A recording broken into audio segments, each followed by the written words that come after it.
valid question that you're raising. And any time, and we told our clients this many times, if you're questioning the expenses or the bills or why we're doing what we're doing, tell us immediately, we'll come down, we'll explain it. So I think that the questions that you have about the expense of the depositions and the time that's going to be taken to do that is absolutely valid, and I want to address that. Some of the other things that you've raised, write them in a letter, send them to me, I'd be happy to respond. I just don't think I can do it all right now. But the deposition questions is, the deposition issue is as follows.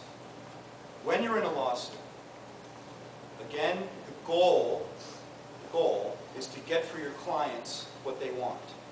You usually fall a little short of that goal because nobody ever gets everything that they want.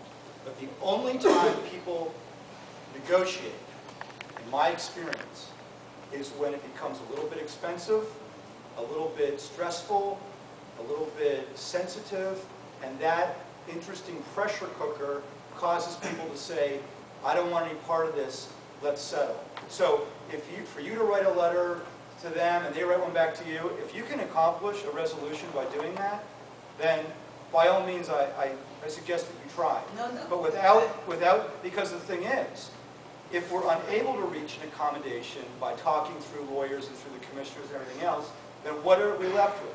We're left with the only thing that we have as citizens, which is going to court, sitting with a jury, and having the people decide the issues. If you're going to wind up in that process, then you have to prepare for it. And by not taking depositions and discovering the parts of your case that matter, then you'll wind up at the trial totally unprepared. So you kind of have to do it for those two reasons. One, because it creates certain pressures that cause settlement many times. And two, if the case doesn't settle, you will have had to go through the motions so you're prepared for the trial. Okay, my question. And your list about the organization, preparing the list and telling the track what it wants, unfortunately, to date, that just hasn't been successful. There's been a lot of complaints, there's been a lot of issues. The track saying, on one hand, we never start before this time. You had a bunch of citizens saying, oh, well, we hear it.